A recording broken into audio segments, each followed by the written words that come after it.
Pembacaan Alkitab tanggal 30 November tahun 2022, hari ke-334. Yesaya pasal 54. Perjanjian damai dengan Sion. Bersorak-sorailah, hai si mandul yang tidak pernah melahirkan. Bergembiralah dengan sorak-sorai dan memekiklah, hai engkau yang tidak pernah menderita sakit bersalin. Sebab yang ditinggalkan suaminya akan mempunyai lebih banyak anak daripada yang bersuami, firman Tuhan. Lapangkanlah tempat kemahmu dan bentangkanlah tenda tempat kediamanmu.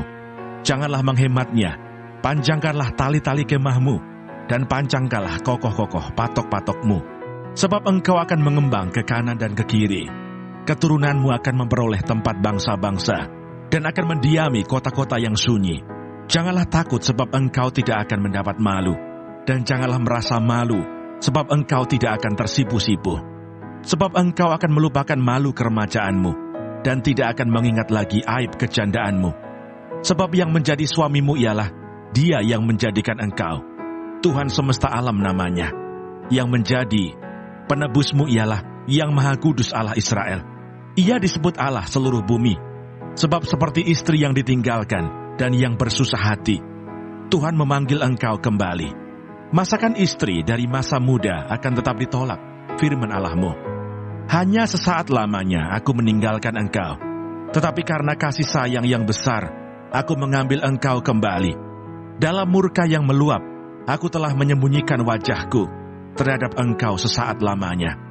Tetapi dalam kasih setia abadi, aku telah mengasihani engkau, firman Tuhan penebusmu. Keadaan ini bagiku seperti pada zaman Nuh, seperti aku telah bersumpah kepadanya, bahwa air bah tidak akan meliputi bumi lagi.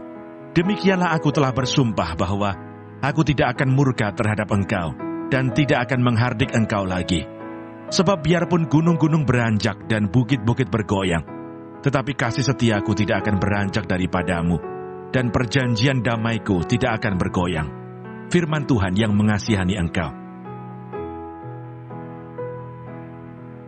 Mazmur 124.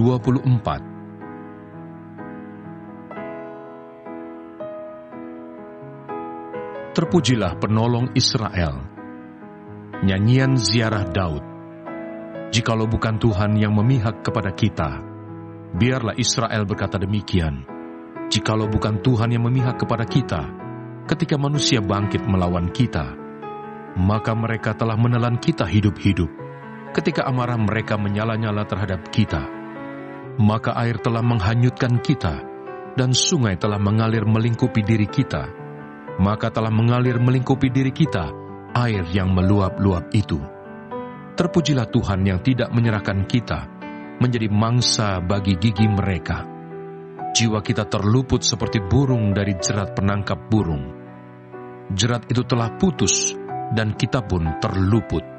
Pertolongan kita adalah dalam nama Tuhan, yang menjadikan langit dan bumi.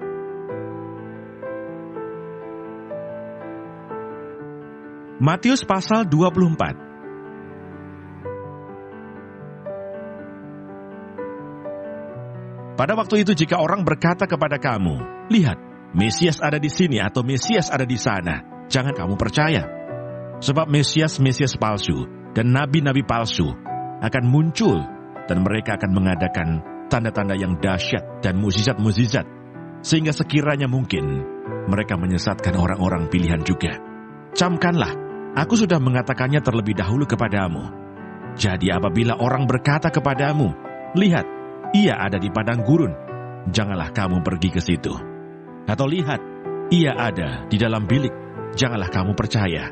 Sebab sama seperti kilat memancar dari sebelah timur dan melontarkan cahayanya sampai ke barat, demikian pula lah kelak kedatangan Anak Manusia. Di mana ada bangkai, di situ burung nasar berkerumun. Kedatangan Anak Manusia, perumpamaan tentang pohon ara. Segera sesudah siksaan pada masa itu, matahari akan menjadi gelap, dan bulan tidak bercahaya, dan bintang-bintang akan berjatuhan dari langit, dan kuasa-kuasa langit akan goncang. Pada waktu itu akan tampak tanda Anak Manusia di langit, dan semua bangsa di bumi akan meratap, dan mereka akan melihat Anak Manusia itu datang di atas awan-awan di langit dengan segala kekuasaan dan kemuliaannya. Dan ia akan menyuruh keluar malaikat-malaikatnya dengan meniup sangkakala yang dahsyat bunyinya, dan mereka akan mengumpulkan orang-orang pilihannya dari keempat penjuru bumi, dari ujung langit yang satu ke ujung langit yang lain. Tariklah pelajaran dari perumpamaan tentang pohon ara. Apabila ranting-rantingnya melembut dan mulai bertunas, kamu tahu bahwa musim panas sudah dekat. Demikian juga jika kamu melihat semuanya ini, ketahuilah bahwa waktunya sudah dekat, sudah di ambang pintu.